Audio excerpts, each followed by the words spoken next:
सुप्रभात प्यारे बच्चों।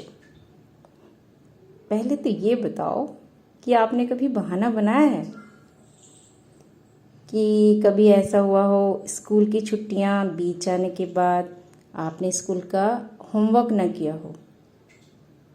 ऐसी स्थिति में आपने भी तरह तरह के बहाने बनाए होंगे।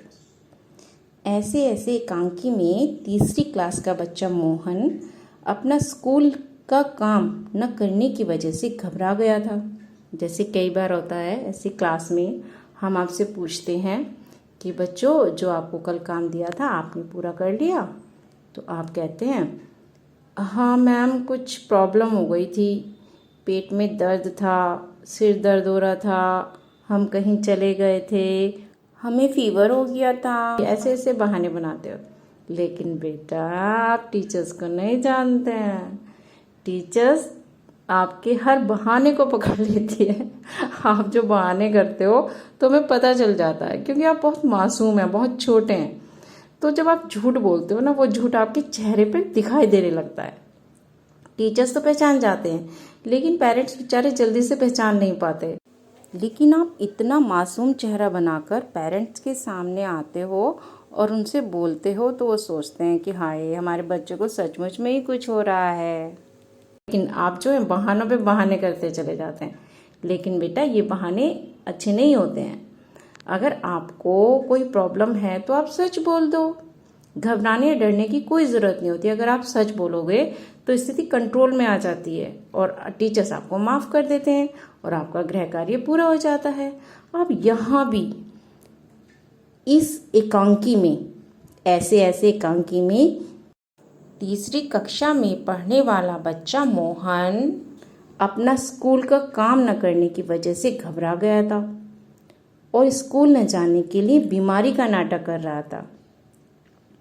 मोहन ने क्या बहाना बनाया था, आइए यह एकांकी पढ़कर जानते हैं। एकांकी का मतलब होता है नाटक। इस नाटक के लेखक विष्णु प्रभाकर जी हैं। इस नाटक में जो पात्र हैं वो मैं आपको बताती हूँ। मोहन जो इसका मुख्य पात्र है, जो बहाने बनाता है, वह एक विद्यार्थी है। दीनानाथ जी एक पड़ोसी हैं। माँ वो मोहन की माँ हैं और पिता मोहन के पिता हैं। मास्टर जी मोहन के मास्टर जी हैं। वैद्य जी डॉक्टर तथा एक पड़ोसन भी है। महीने भर की यानी मंथ में जो छुट्टियां होती है, जैसे समर ब्रेक होता है आपका, ऐसे महीने भर की छुट्टी के बाद, हॉलीडेज के बाद, स्कूल से ठीक एक दिन पहले मोहन के पेट में अचानक दर्द शुरू हो जाता है। माता पिता के पूछने पर मोहन बताता है, स्पेशली माँ जब उससे पूछती है तो माँ से कहता है माँ पेट में ऐसे ऐसे हो रहा है। माँ द्वारा पेट सेकने और घरेलू दवाइयाँ देने के बावजूद मोहन की तबीयत ठीक नहीं होती। दोपहर तक वह बिल्कुल ठीक था, उसे कोई प्रॉब्लम ही नहीं थी और अपने पिताजी के साथ उनकी ऑफिस भी गया था। वहाँ उसने एक केला और एक संतरा खाया था। वहाँ से लौटते समय उसने अपने पिताजी को बताया कि उसके पेट में कुछ ऐसे ऐसे हो रहा है। इसके बाद घर आकर वह बिस्तर पर पड़ गया यानी लेट गया। मोहन के इलाज के लिए डॉक्टर को बुलाया गया। पड़ोसी दीनानाथ जी उसे देखने आए। उसे बिस्तर पर पड़े हुए देखकर उन्हें बड़ा आश्चर्य हुआ। तो उन्होंने कहा अजी घर क्या, ये तो पड़ोस को भी गुलजार किए रहता है और इस समय बिस्तर पर लेटा है। इसे छेड़ उसे पछाड़, इसके मुक्के उसके थप्पड़, यहाँ वहाँ हर कहीं मोहन ही मोहन। तो पिताजी कहते हैं बड़ा नटखट है और माँ कहती है पर वह बेचारा तो कैसे थक गया है, मुझे तो डर है कि कल स्कूल कैसे जाएगा। दीनानाथ जी कहते हैं जी हाँ कुछ बड़ी तकलीफ है तभी तो पड़ा है। मामूली तकलीफ तो यह कुछ समझता ही नहीं, पर कोई डर नहीं, मैं वैद्य जी से कह आया हूँ, वे आ ही रहे हैं, ठीक कर देंगे। इसी बीच मोहन के कराहने की आवाज़ आती है। तो घबराकर उसकी माँ कहती है, क्या हुआ बेटा, क्या हुआ? तो मोहन बड़ा रुआंसा सा मुंह बना लेता है और बड़े जोर से बोलता है, माँ ऐसे ऐसे होता है, पेट में ऐसे ऐसे होता है। तो माँ कहती है, ऐसे कैसे बेटे, ऐसी क्या होता है? मोहन फिर पेट दर्द का बहाना करता है और कहता है, ऐसे ऐसे ऐसे ऐसे होता है माँ। मोहन की इलाज के लिए डॉक्टर को बुलाया गया। पड़ोसी दीनानाथ जी उसे देखने आए और वैद्य जी को भी मोहन की बीमारी की सूचना दी। थोड़ी देर बाद वैद्य जी ने आकर कहा, मोहन के पेट की अच्छी तरह जांच करने के बाद कहा कि वात का प्रकोप है, यानी वायु का प्रकोप है। वे दवा की पुड़िया आधे आधे घंटे बाद गर्म पानी से देने को कहकर 5 रुपये फीस लेकर चले गए। दीनानाथ जी उनके साथ दवा लेने गए। वैद्य जी के जाने के तुरंत बाद डॉक्टर साहब ने आकर जांच करके बताया कि मोहन को कब्ज व बदहजमी है, जो दवा की एक खुराक से 1 डोज से ठीक हो जाएगी। वे दवा भिजवाने की बात कहकर 10 रुपये लेकर चले गए। डॉक्टर के जाने के बाद पड़ोस की एक महिला आई और आजकल की नई नई बीमारियों की बात कहती रही।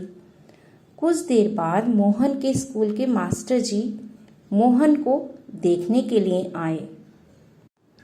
मास्टर जी ने मोहन की माँ से कहा, सुना है मोहन के पेट में कुछ ऐसे ऐसे हो रहा है, क्यों भाई? मोहन के पास आकर, हाँ, चेहरा तो कुछ उतरा हुआ है। कल तो स्कूल जाना है, तुम्हारे बिना तो क्लास में रौनक ही नहीं रहेगी। क्यों माता जी, आपने क्या खिला दिया इसे बेचारे को? माँ, खाए तो बेचारे ने कुछ नहीं।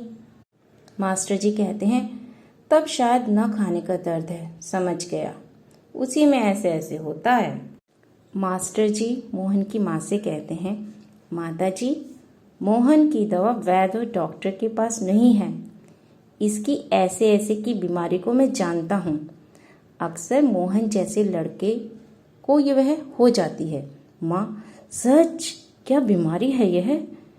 मास्टर, अभी बताता हूँ मोहन से। अच्छा साहब, दर्द तो दूर हो ही जाएगा, डरो मत। बेशक कल स्कूल मत आना, पर हाँ, एक बात तो बताओ, स्कूल का काम तो पूरा कर लिया है तुमने? तो मोहन बिल्कुल चुप हो जाता है। तो माँ भी कहती है, जवाब दो बेटा, मास्टर जी क्या पूछते हैं। मास्टर जी कहते हैं, हाँ बोलो बेटा। मोहन कुछ देर फिर मौन रहता है, फिर इनकार में सिर हिलाता है। मोहन, जी अभी सब नहीं हुआ। मास्टर, शायद सवाल रह गए हैं। मोहन, जी।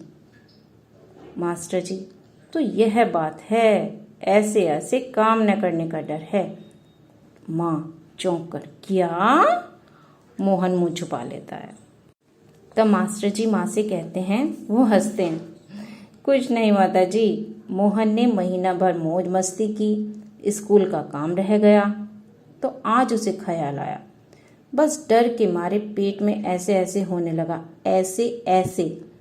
तो मोहन से कहते हैं, अच्छा उठिए साहब, आपके ऐसे ऐसे की दवा मेरे पास है।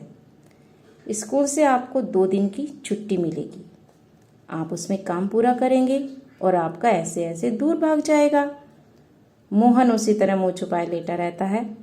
तो मास्टर जी कहते हैं, अब उठकर सवाल शुरू कीजिए और खाना खा लीजिए।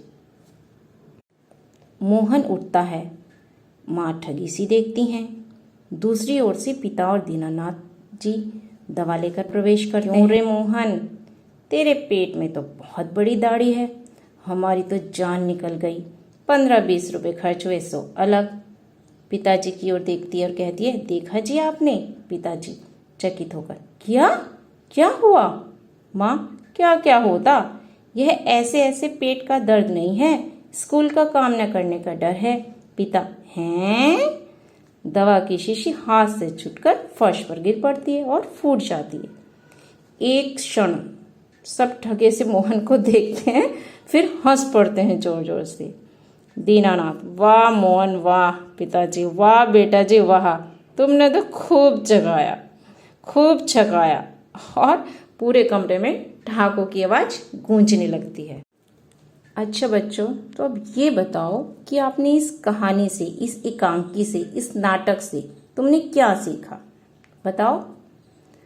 लंबी छुट्टियां, चलो मैं ही बता देती हूँ। लंबी छुट्टियों में बच्चों का मन हमेशा खेलने कूदने और मौज मस्ती में लगा रहता है। आप अक्सर खेलते हैं ना। वे अपने मोहल्ले के दोस्तों और मामा मौसी आदि के बच्चों के साथ खेल कूद में इतने मग्न हो जाते हैं कि स्कूल व पढ़ाई लिखाई का उन्हें ज़रा भी ख्याल नहीं रहता। लेकिन बच्चों, प्यारे बच्चों, आपको चाहिए कि जो आपकी छुट्टियां होती हैं उसके दौरान कुछ समय निकालकर अपनी पढ़ाई लिखाई पर ध्यान दें। विशेष रूप से स्कूल का जो होमवर्क आपको मिलता है उसे पूरा करें और बाद में छुट्टियों का भरपूर आनंद उठाएं। उसके बाद आपको कभी बहाने बनाने की ज़रूरत ही नहीं पड़ेगी। तो बेटा अब आप बहाने नहीं बनाओगे,